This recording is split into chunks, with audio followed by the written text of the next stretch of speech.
Welcome to the 20-Minute Gamer channel. I'm your host, Nick, and we're back with some more tactical breakdown.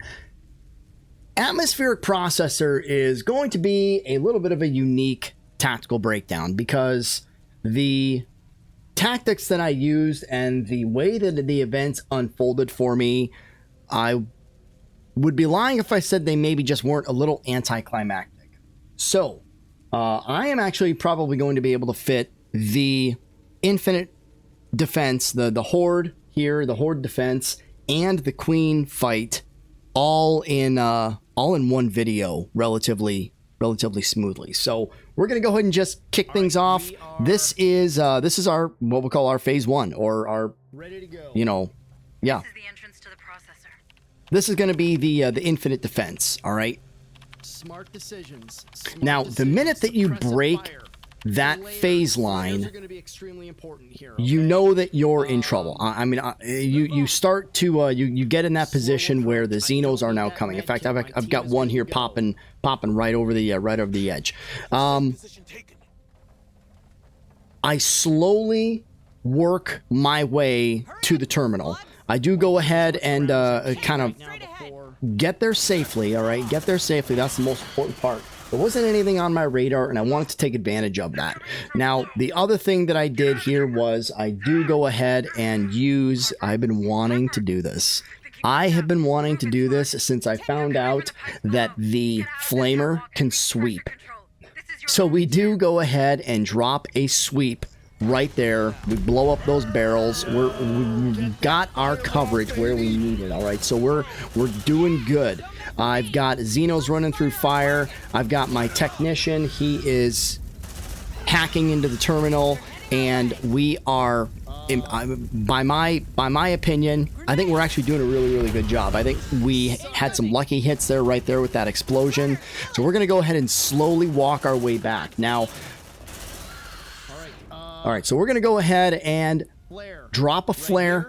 We're going to drop a flare because I want that accuracy. The next thing I'm going to do is I'm going to go ahead and select, I believe it's signs. I select him, and I make sure that he's doing suppressive fire. Now, the suppressive fire carries from the point that I selected the entire way that we walk back. So that entire channel that the Xenos are going to punch through, Signs has the suppressive fire perk going on them. All right, so we have that perk going right now.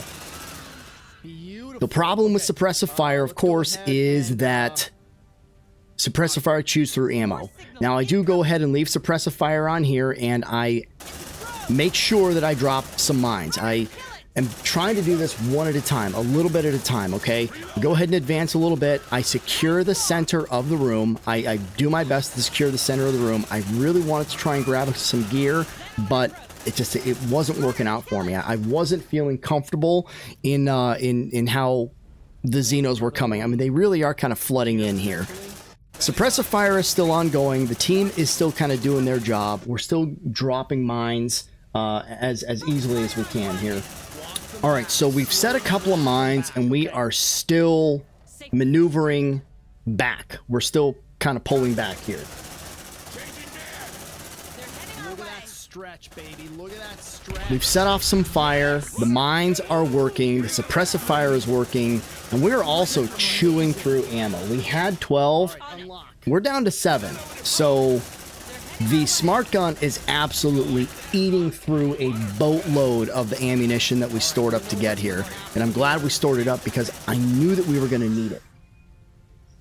I want to go ahead and... So this is probably my biggest little screw up, is this right here. We do go ahead and get the door open. I'm just not really paying attention. I'm not paying attention, and we wind up having a Xeno kind of come on our 6 o'clock from the south direction, and yeah, they kind of catch us by surprise. We go ahead and drop some more fire, but unfortunately, shotgun takes care of it. It was a really bad observation on my part. So the team winds up doing a really good job of cleaning things up. So much so that this was a really smooth and really fluid engagement. This was not like my first playthrough at all. This was a very, very different experience for me. So thankfully, my team does pretty damn well, and right as a kind of cherry on top there, I do go ahead and pop those barrels. I just, you know what, if you're coming for me, then you're gonna have something to contend with. We do go ahead and operate with suppressive fire again one more time.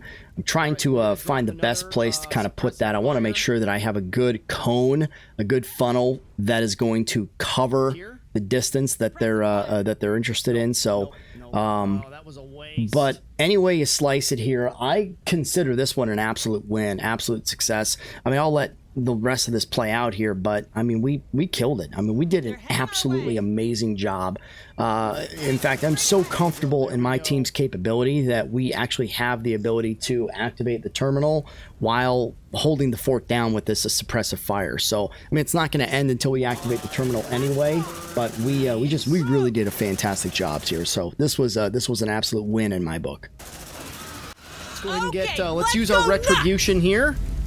And, Runner, kill it! You like that, huh? Pressure override activated. Nice. Sealing coolant flow in 3, 2, 1. Operation complete. Outstanding. Next beer's on me, Hayes. Get in line. Wow. Listen, squad. There's something wrong about me. I'm In embarrassed. case you didn't notice. But if I'm getting out...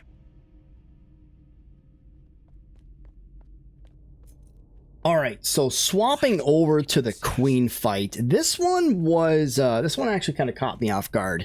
I kind of came in here all high and mighty, pretty cocky, thinking, hey, we're gonna drone this bitch, and you can't do that. She is hardwired, not going anywhere.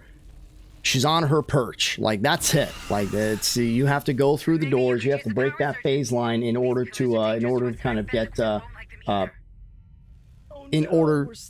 get the engagement. So that really kind of caught me off guard. I wasn't expecting that. The minute that you break through the line, the doors lock and you're done.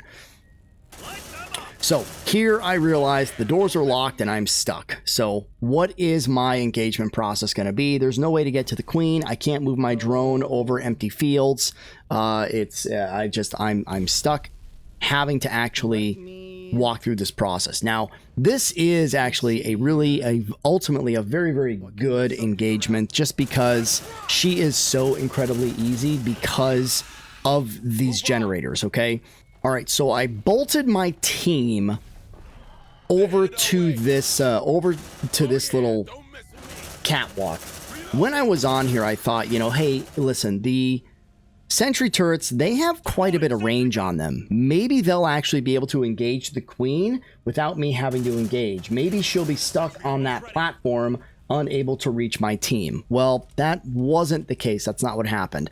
In fact, we wind up setting ourselves up a little bit for failure here because the Xenos come in force and my team was too busy doing other things. My team management wasn't where it needed to be here. So I set everything up here, and I tried to go ahead and get the drone to chirp. Nothing worked. It wasn't happening. And so this was kind of my first real big failure just in this, but I don't think that it had any real bearing, any real impact on anything. The only thing I'm doing here right now is just kind of wasting ammo, which kind of sucks. Copy. Hey, mother to tag. Shit. Don't like that. All right, so we wind up maneuvering past these generators. All right, we wind up maneuvering past the generators and getting to the center console so we can kind of deploy the bridges and all that. Once we deploy the bridges, this is the other thing, I guess, that I was really hoping I'd be able to do was drone the Queen. I set my drone up. I got my drone all the way over there, and In the process of doing so, I chirped right by the queen and nothing happened. So it dawned on me that the queen was not actually going to, she was not going to respond in any way, shape, or form to my drone. So that was now a failed attempt. All right, so right around here, I start setting up some more turrets. The motion detector was pretty barren, and I thought, let's just get them all set up. So I set one going in the northwesternly direction, and then I took the other two, and I had them positioned kind of facing my team and their engagement. One of my guys winds up getting hit by the generator, by the power generator, and so that, I mean, that kind of sucks. But no big deal. Queen is en route. She is coming. My incinerator, I decide to go ahead and drop the incinerator. On top of the incinerator, I also go ahead and drop a couple of grenades, and I realize it's time for me and my team to move. Like, we have got to leave. Thankfully, though, a little bit anticlimactic. The queen gets got. It's timed perfectly. I don't know how else to phrase it. It's timed perfectly. She passes through the generator. It goes off, and she's smoked. My one Marine is down to 2 health, so he's a little it's a little dangerous for him. But all things considered, I think it turned out pretty well. This one, I don't want to say this one could have gone a lot worse, but I mean, quite honestly, this is probably one of the easier queen fights just because of these generators that are barking off. I think they make it really easy to trap her or just kind of give yourselves an advantage. They do a lot of damage, and it's just, I don't know, it's kind of nice to have them. It's just like a randomized backup. So overall, the biggest problem I think I had with atmospheric processor is just that it's so damn long. It is a really, really long mission. It took me a week to get through it. I mean, roughly 5 hours for this mission. And that's just because of my play style, you know? So drop some comments down below. Let me know how Atmo processor was for you. Coming up next is Montero. I really hate that ship. I really don't like it. But you know what? It's all good, man. We're gonna have a blast with it. I will see you on the next one, Marines. Nick out.